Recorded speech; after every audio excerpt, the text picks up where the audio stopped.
ప్రియునికి ప్రార్థనే బలము, ప్రార్థనే జయము, ప్రార్థనే జీవన మాధుర్యము. ప్రభువును చూచితిని, ఆయన నాతో మాట్లాడెనని నేను ప్రభువును చూచితిని. దేవుని రూపు గలవాడై, దేవునితో సమానుడై, దేవుని రూపు గలవాడై, దేవునితో సమానుడై ఉండాలని ఎంచకను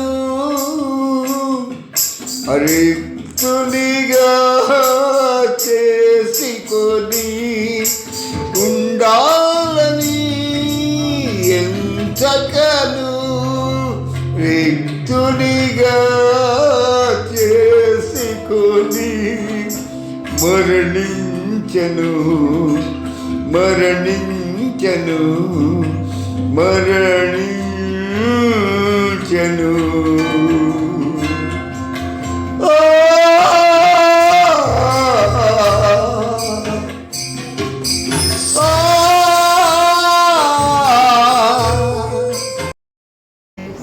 సంఘానికి మరోసారి దేవుడు సజీవులకు మంచి రీతిగా తిరిగి మళ్ళీ క్షేమంగా మమ్మల్ని ఇక్కడికి తీసుకొచ్చి సమ్మర్ హాలిడేస్కి వచ్చి మళ్ళీ మీ ముందు నిలబడడానికి దేవుడు ఇచ్చిన అవకాశం బట్టి, పెద్దమ్మ ఇచ్చిన సమయాన్ని బట్టి వందనాలు తెలియజేస్తూ ఉన్నాను.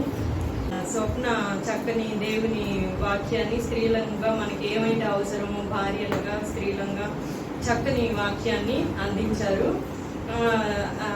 అందుకని దేవుడు మనకి చారిత్రాత్మకంగా బైబిల్లో ఇంతకు ముందు పాత నిబంధనలో ఓల్డ్ టెస్ట్మెంట్లో ఒక విషయాన్ని జ్ఞాపకం చేయాలని దేవుడు మనకి ఆశపడతా ఉన్నాడు.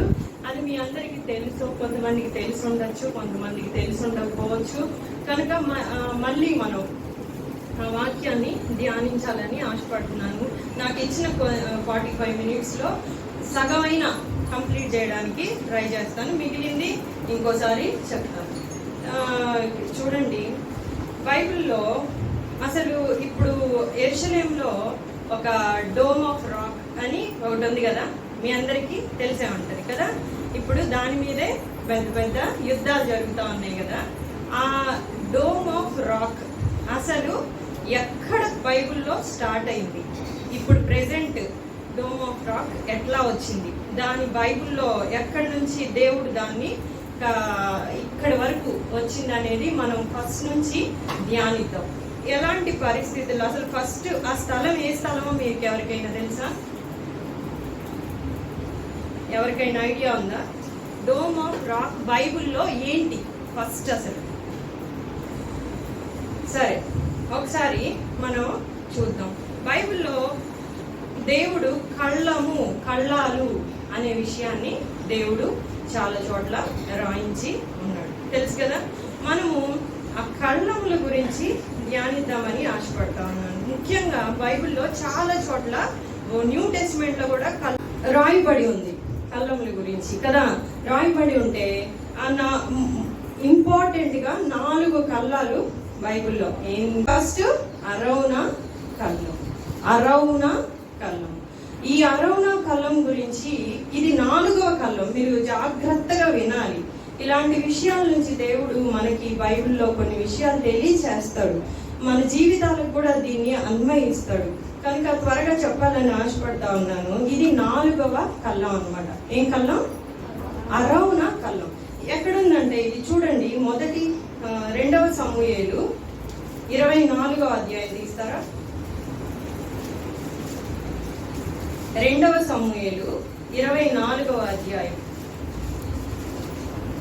24వ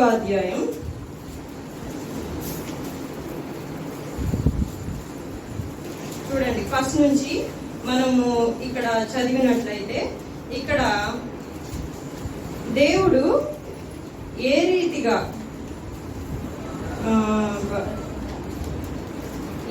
ఎవరిని దావీదు ఎలాగ దేవుడు ఎందుకు అసలు కళ్ళం అంటే ఈరోజు నేను చెప్పే అంశాలు ఏంటంటే మీరు ఫస్టే మీకు ఇంట్రడక్షన్ చెప్తాను నేను. అసలు కళ్ళం అంటే ఏంటి, ఓకేనా? అసలు కళ్ళం గురించి మనం ఎందుకు ధ్యానించాలి? ఊరక మనం కళ్ళం ఏంటి, అసలు ఎందుకు చెప్తుంది, ఇది అవసరమా అని వస్తుంది కదా డౌట్. అధ్యాయం 18వ వచనంలో మనం చూసినట్లయితే ఒకసారి ఈ వాక్యాన్ని చదువుకుని దేవుని సహాయం కొరకు ఒక చిన్న ప్రార్థన చేసుకున్నాం. ఆ దినమున గాదు దావీదు నొద్దకు వచ్చి, నీవు పోయి యెబూసీయుడైన అరౌనా కళ్ళంలో యెహోవా నామమున ఒక బలిపీఠం కట్టించమని అతనితో చెప్పగా. ఓకేనా? అరౌనా యొక్క కళ్ళములో అనేది మనం ధ్యానిద్దాం.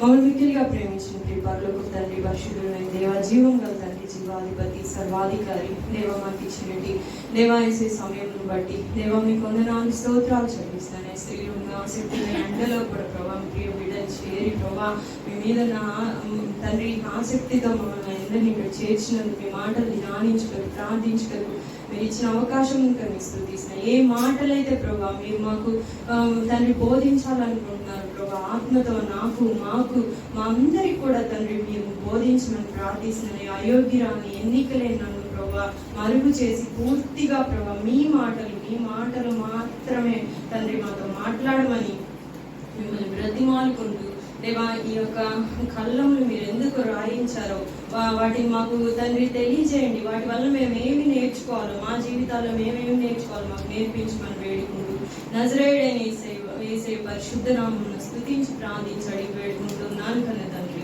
ఆమేన్. సరే, ఇక్కడ సమూయేలు గ్రంథం 24వ అధ్యాయం 18వ వచనంలో మనం చూసినట్లయితే కళ్ళం గురించి రాయబడింది కదా. ఆయన మళ్ళీ ఇదే వాక్యం మీరు ఇంకో చోట కూడా ఉంది చూడండి. మొదటి దినవృత్తాంతాలు గ్రంథం 21వ అధ్యాయం 18వ వచనంలో కూడా మీరు చూసినట్లయితే త్వరగా మొదటి దినవృత్తాంతాలు 21:18 ఇక్కడ కూడా ఏముంది? ఇక్కడ కూడా యెబూసీయుడైన ఒర్నాను కళ్ళమునందు యెహోవా ఒక బలిపీఠమును కట్టించుటకై దావీదు అచ్చటికి వెళ్ళవల్లని దావీదునకు ఆజ్ఞనిమ్మని యెహోవా దూత గాదునకు సెలవీయగా. ఏం డౌట్ వచ్చింది మీకు ఇప్పుడు? ఈ ఇంతకు ముందు చదివించిన వాక్యానికి ఇప్పుడు చదివించిన వాక్యానికి ఏం డిఫరెన్స్ మీ ఎవరికన్నా అర్థమైందా? అక్కడే ఉంది, ఇక్కడే ఉంది. అక్కడ అరౌనా అని ఉంది, ఇక్కడ ఒర్నాన్ అని ఉంది కదా. డిఫరెన్స్ ఏందని వెంటనే మీకు డౌట్ రావాలి కదా. నాకు అప్పుడు డౌట్ వచ్చింది. నేను అది వేరు కళ్ళం ఇది వేరు కళ్ళం అని ధ్యానిస్తా ఉన్నప్పుడు కాదు, అవి రెండు కూడా ఫస్ట్ మనం అది తెలుసుకోవాలి. అరౌనా కళ్ళం అన్నా ఒర్నాన్ కళ్ళం అన్నా ఒకటే. కాకపోతే ఈ రెండవ సమూయేలు గ్రంథం ఒక టైంలో ట్రాన్స్లేట్ చేయబడింది తెలుగులోకి, దినవృత్తాంతాల గ్రంథం ఒక టైంలో ట్రాన్స్లేట్ చేయబడి ఈ ట్రాన్స్లేటర్స్ ఏం చేశారంటే ఆ హెబ్రూలో ఉన్నటువంటి ఆ వర్డ్ ని వీళ్ళు డిఫరెంట్ గా తెలుగులో ట్రాన్స్లేట్ చేసి రాశారనమాట. అరౌనా అన్న వర్ణాన్ అన్న ఒకే కళ్ళం, అది గుర్తు పెట్టుకోండి. అవి రెండు వేరు వేరు కాదు, అదొకటి. సరే, ఇక్కడ మనం చూసినట్లయితే అసలు కళ్ళం అంటే ఏంటి మీరు ఎవరైనా చెప్తారా?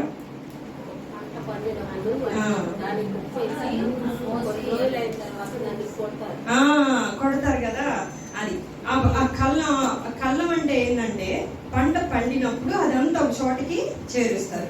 చేర్చి కూర్చున్నప్పుడు వాళ్ళు ఏం చేస్తారు, దాన్ని బాగా ఎండబెట్టి దాన్ని బాగా కొడతారంట, తొక్కుతారంట కూడా. పాత రోజుల్లో తొక్కినప్పుడు ఏమవుతుంది, దాంట్లో ఉన్నటువంటి మంచి గింజలన్నీ కూడా బయట రాలిపోతాయి అంట. రాలిపోయినప్పుడు ఈ చెత్త తుప్పు మొత్తాన్ని తీసేసి పక్కన పెట్టేసి ఏం చేస్తారు, వాటిని కాల్ చేస్తారంట. ఇవంతా కూడా మన సొంత మాటలు కాదు కానీ ఇవన్నీ మనం చూసాము. బైబిల్లో కూడా ఇవన్నీ రాయబడి ఉన్నాయి. అవన్నీ నేను చూపించడానికి టైం లేదు, అయినా కూడా మీకు టక్ నేను చెప్తాను. హోషేయ గ్రంథం 13వ అధ్యాయం 3వ వచనంలో ఏముందంటే, కళ్ళములో నుండి ఎగురు పొట్టు వలె. కళ్ళంలో ఏం ఎగురుతా ఉంటుందంట, ఇట్లా కొడతా ఉన్నప్పుడు ఏం ఎగురుతుంటది, పొట్టు ఎగురుతుంటదంట. హోషేయ గ్రంథంలో అది ఉంది. అంటే కళ్ళంలో ఏమేమి ఉంటాయి అని బైబిల్లో ఉంది, అది చూపిస్తున్నాను ఇప్పుడు, సరేనా? తర్వాత కళ్ళంలో ఒకడు పనలు కూర్చున్నట్టు యెహోవా వారిని కూర్చును. మీకా గ్రంథం 4వ అధ్యాయం 12వ వచనంలో ఉంది. మీకా గ్రంథం 4వ అధ్యాయం 12వ వచనంలో ఉంది, కళ్ళములో ఒకడు పనలు కూర్చున్నట్టు. కళ్ళంలో ఏం చేస్తారంట? పనలన్నిటినీ ఒక చోటకి కూర్చుతారంట. అది బైబిలే చెప్తా ఉంది. తర్వాత మళ్ళీ మీకా గ్రంథంలో 4వ అధ్యాయం 13వ వచనంలో సియోను కుమారి లేచి కళ్ళము త్రొక్కుము అంటే కళ్ళంలో ఏం చేస్తారు? త్రొక్కుతారంట వాటి. ఓకేనా? ఇవన్నీ కూడా మనం జనరల్ గా చెప్పుకున్నాం, బైబిల్ కూడా అదే చెప్తా ఉంది. తర్వాత హోషియా గ్రంథం 9వ అధ్యాయం 2వ వచనంలో కూడా ఏముందంటే కళ్ళములు గానుగలు వారికి అది కాదు కానీ నెక్స్ట్ హోషియా గ్రంథం 13:3వ వచనంలో పొట్టు వలె గాలి ఎగరగొట్టు పొట్టు వలె గాలి ఎగురు పొట్టు కూడా అక్కడ ఉంటది అనమాట. ఈ రీతిగా కళ్ళం అనేది ఉంటది. ఇప్పుడు మనందరం ఎక్కడికి వచ్చేసాం? కళ్ళంలో ఉన్నాం. అక్కడ పొట్టు ఎగురుతా ఉంటది, అది అంచబడతా ఉంటాయి, గింజలు తీయబడతా ఉంటాయి, ఇవన్నమాట. ఒక మెయిన్ వాక్యాన్ని యేసు ప్రభు వారు కూడా కళ్ళం గురించి మాట్లాడాడు. ఎక్కడ మీ అందరికీ తెలుసా? యేసు ప్రభు వారు కూడా ప్రస్తావించారు. ఎక్కడ? మత్తయి సువార్త 3వ అధ్యాయం 12వ వచనం చదువుతారు ఎవరైనా? త్వరగా తీసిన వాళ్ళు. ఆయన చేతిలో ఉన్నది, ఆయన తన కళ్ళమును బాగుగా శుభ్రము చేసి గోధుమలను పొట్టులో పోసి ఆరని అగ్నితో పొట్టులు కాల్చివేయనని వారితో చెప్పింది. చాలు. చూడండి, ఇప్పుడు దాకా మనం చూసిన మాటలన్నీ యేసు ప్రభు వారు ఆయన చెప్తున్నారు. ఇక్కడ ఆయన చేతిలో ఉన్నది, ఆయన తన కళ్ళమును బాగుగా శుభ్రం చేసి గోధుమలను ఎక్కడ పోస్తాడంట? పొట్టులో పోస్తాడంట. ఆరని అగ్నితో పొట్టును కాల్చి వేస్తాడు అని కళ్ళమును గురించి ప్రభు అయిన యేసుక్రీస్తు వారు కూడా మాట్లాడడం జరిగింది. అందుకే ఈ కళ్ళం అనేది అంత ఇంపార్టెంట్ అయింది అనమాట. సరే, ఇప్పుడు మనం ఏం చూసాం? కళ్ళం ఎలా ఉంటది, అక్కడ ఏం జరుగుతుంది, కళ్ళం అంటే అసలు ఏంటనేది మనం ఇప్పుడు చూసుకున్నాం. సరే, ఇప్పుడు దావీదు జీవితంలో ఈ వర్ణాలు కళ్ళం యొక్క ప్రాముఖ్యత ఏంటి అనే దాంట్లోకి వెళ్దాం. సరే, ఇప్పుడు మీకేమైనా క్వశ్చన్స్ ఉన్నాయా? పాప ఇదేంటి కళ్ళం అదే అట్లాంటి డౌట్స్ ఏమైనా ఉన్నాయా? ఏం లేవు కదా. సరే, నెక్స్ట్ ఇప్పుడే దావీదు జీవితంలో కళ్ళం అసలు ఆయన ఎందుకు అక్కడికి వచ్చాడు అనేది మనం చూసినట్లయితే చూడండి, 2వ సమూయేలు గ్రంథం 24వ అధ్యాయంలో క్లియర్ గా రాసి ఉందన్నమాట.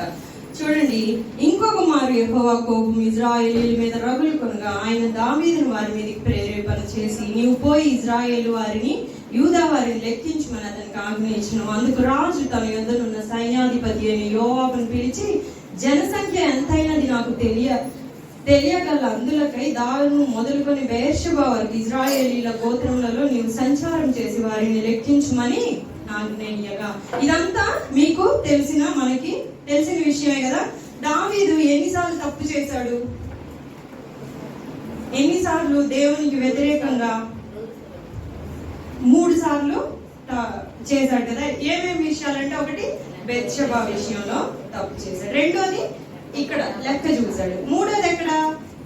ఉజ్జా విషయంలో ఆ మందసాన్ని మోసేటప్పుడు 3వసారి తప్పు చేశాడు. దేవుడు ఏం చేశాడు? 3 సార్లు కూడా మీకు ఎప్పుడు క్షమించే దేవుడే గుర్తొస్తాడు కాదు కదా, ఖచ్చితంగా ఆయన శిక్షించాడు. 3 సార్లు కూడా 3 సార్లు శిక్ష పడింది అక్కడ. కనుక ఇక్కడ వర్ణాలు కళ్ళము అనే దగ్గరికి ఎందుకు వచ్చాడో దావీదు చూసినట్లయితే, ఇక్కడ మీకు తెలుసా ముందు దీనికంటే ముందు 3 కళ్ళాలు ఉన్నాయని చెప్పాను కదా. ఆ 3లో ఒకటి ఉజ్జా అప్పుడు తప్పు చేసినప్పుడు కూడా ఆ కళ్ళం దగ్గరికి దేవుడు మళ్ళీ నడిపించాడు అనమాట. అంటే ఎందుకంటే దావీదులో ఉన్నటువంటి పొట్టును దేవుడు తీసివేయడానికి, దేవుడు అక్కడ నలగ కొట్టడానికి దేవుడు దావీదుని కళ్ళం దగ్గరికి నడిపిస్తాడు. చూడండి, ఇక్కడ మనం జాగ్రత్తగా ధ్యానించినట్లయితే యోవాబు దావీదు యొక్క సైన్యాధిపతి పేరేంటి? నేను లాస్ట్ లో క్వశ్చన్లు అడుగుతాను, నిద్రపోతుంది. యోవాబు దావీదు సైన్యాధిపతి ఎవరు? యోవాబు కదా. యోవాబు అక్కడ ఏం చెప్తున్నాడు? ధైర్యం చేసి, దావీదు అంత రాజైనప్పటికీ ధైర్యం చేసి, రాజా ఇట్లాంటి పని నువ్వు తగదు, నువ్వు చెయ్యొద్దు, జనసంఖ్య నువ్వు లెక్కించకూడదు అని చెప్తున్నాడు. ఎవరైనా ఏ రాజైనా జనసంఖ్య లెక్కించవచ్చు అంట, కానీ దావీదు జనసంఖ్య లెక్కించకూడదంట. ఎందుకు లెక్కించకూడదు? 3 కారణాలు ఉన్నాయి. నేను అనుకున్నాను ఫస్ట్ లో చిన్నప్పుడు ఆ వాక్యం చదివేటప్పుడు, ఏందమ్మా దేవుడు మరి ఏం తప్పు చేశాడు? జస్ట్ రాజు కదా, జనసంఖ్య వేయించాడు, తప్పే ఉంది దాంట్లో కదా ఏంటి అని అనుకున్నా. కానీ అక్కడ ఎన్ని విషయాలు అక్కడ ఉన్నాయో నాకు తర్వాత ధ్యానిస్తున్నప్పుడు అర్థమైంది అనమాట. అక్కడ 3 విషయాలు దేవునికి వ్యతిరేకంగా ఉన్నాయి. ఏంటంటే దావీదు జనులు ఓటేయడం వల్ల, జనులు ఎన్నుకోవడం వల్ల దావీదు రాజు అవ్వలేదంట కదా. ఎవరు చేశారు దావీదుని? లిటరల్లీ కింగ్ గా దేవుడు చేశాడు. కాబట్టి ఆయన అదొకటి కారణం. జనసంఖ్య వేయాల్సిన అవసరం లేదు, నన్ను దేవుడు రాజుగా చేశాడు. ఆయన ఎన్నిసార్లు గొర్రెల దొడ్డిలో నుంచి నన్ను రప్పించామని ఎన్నిసార్లు అంటాడు కదా అన్నప్పుడు. కానీ ఇప్పుడు రెండోది ఏంటంటే జనసంఖ్య అంటే ఆ జనసంఖ్యలో సైన్యాధిపతులు, సైన్యం యొక్క సంఖ్య అన్నమాట, అది చేయమన్నాడు. అంటే ఏమనుకుంటున్నాడు దావీదు? తన సైన్యాన్ని చూసి గర్వపడుతున్నాడు అనమాట. ఆ లెక్కను చూసి దేవుడు దావీదికి విజయాలన్నీ ఇచ్చింది సైన్యం వల్ల ఇవ్వలేదు కదా. ఫస్ట్ది సైన్యాన్ని చూసుకొని గర్వపడుతున్నాడు అనమాట దావీదు. అందుకని దేవునికి కోపం వచ్చింది. ఇదే తర్వాత సైన్యం మీద ఆధారపడుతున్నాడు చిన్నగా. దేవుని మీద యుద్ధము యెహోవాదే, జీవం గల దేవుడు నాకు దేవుడై ఉన్నాడు అన్న దావీదు ఇప్పుడేమన్నాడు? చిన్నగా సైన్యం మీద సైన్యం లెక్క చూసుకుంటున్నాడు. సైన్యం వల్ల నాకు విజయం కలుగుతుంది అనుకుంటున్నాడు. చూడండి, మన జీవితాల్లో కూడా మనం ఏమైపోతాం? కొన్నిసార్లు దేవుని మీద ఆధారపడకుండా మన చుట్టూ ఉన్న పరిస్థితులని చూసుకుంటా ఉంటాం కదా. మనకే తెలియదు, మన మనసు ఆటోమేటిక్ గా నాకు ఇంత ఉంది, నాకు ఇది ఉందిలే, ఓకే, ఇంతవరకు నాకు దిగులు లేదు, నా పిల్లలకి భయం లేదు అని అనుకుంటావు. కానీ ఏమనుకో, నా పిల్లలకి దేవుడు ఉన్నాడు, నాకు దేవుడు ఉన్నాడు, అది చాలే అని మనము వెంటనే అనుకోలేం కదా.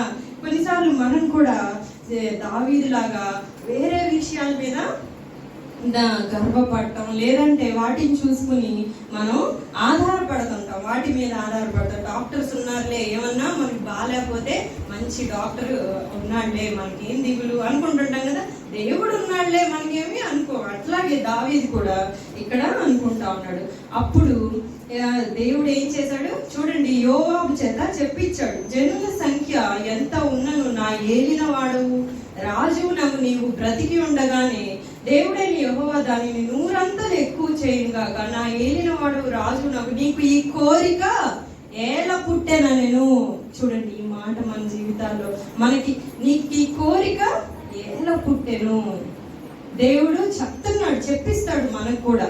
కొన్నిసార్లు నీకెందుకమ్మా ఇట్లాంటి ఆశ కలిగింది, నీకెందుకు ఇట్లాంటి ఆలోచన వస్తుంది, ఇది మంచి ఆలోచన కాదమ్మా అంటే మనం వింటామా? దావీదు కూడా ఇక్కడ ఏమంటాడు, చాలేవయ్యా, నువ్వెంత, నువ్వు సైన్యాధిపతివి, నువ్వు చెప్తే నేను వినాలా?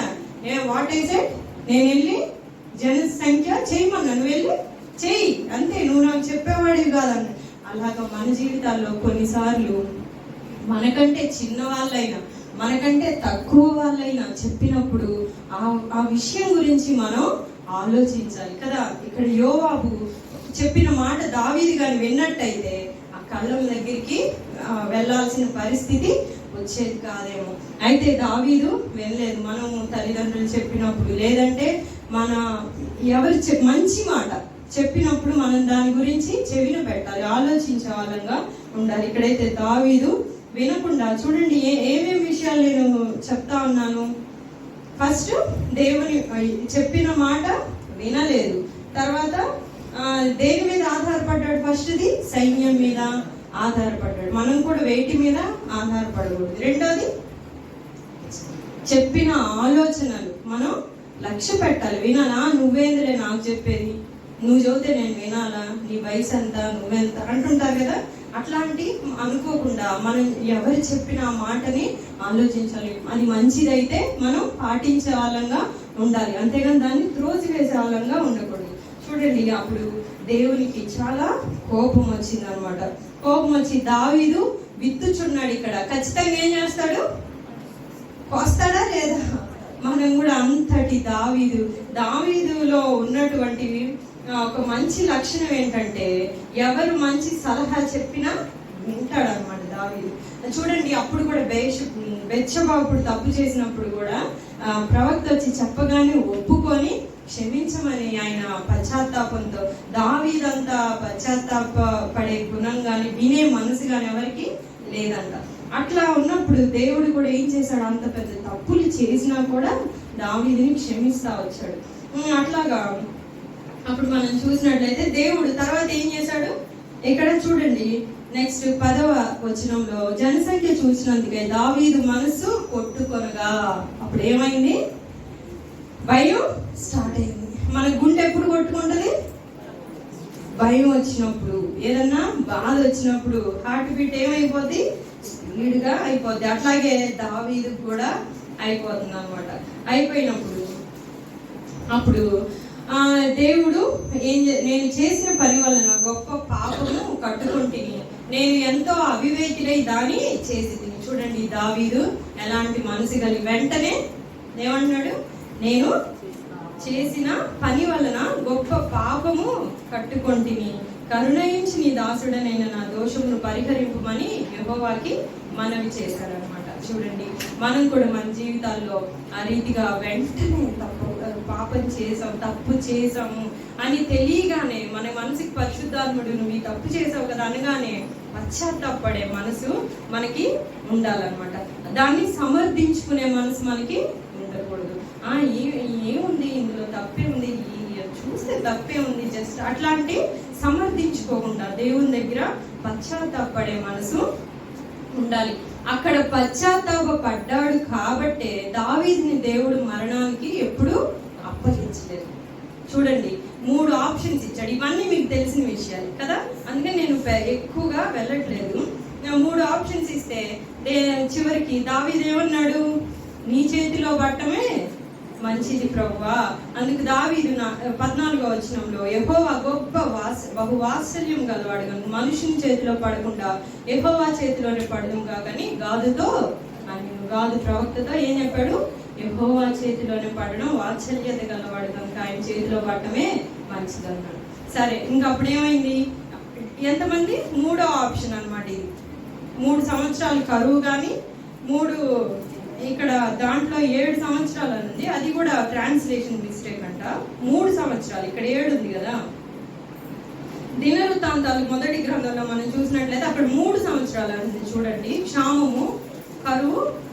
అందుకని ఇది 7 3 కరెక్ట్ అని అన్నప్పుడు ఈ 3 కరెక్ట్ అని చెప్పి బైబిల్ స్కాలర్స్ ఇట్లా రాశారు అనమాట. ఇక్కడ మిస్టేక్ అయిందని 7 సంవత్సరాలు కాదు 3 సంవత్సరాలు అని రాశారు. నేను తరుముచున్న నీ శత్రువులు నేను లేక నీవు 3 నెలలు పారిపోటుకు ఒప్పుకొందువా, నీ దేశమందు 3 దినములు తెగులు రేగుటకు ఒప్పుకొందువా యోచన చేశాను అన్నప్పుడు 3 ఏది ఒప్పుకున్నాడు దావీదు? ఏది నీ చేతిలో పట్టమన్నప్పుడు దేవుడు ఏం చేశాడు? ఆప్షన్ 3 దినములు క్షామము కలిగించినప్పుడు ఎంతమంది చచ్చిపోయారు యెరూషలేములో? 70,000 మంది చనిపోతా కుప్పలుగా. కరోనా వచ్చినప్పుడు ఎట్లా చనిపోతా వచ్చారు కదా, టీవీలో వాళ్ళలో చూసాం.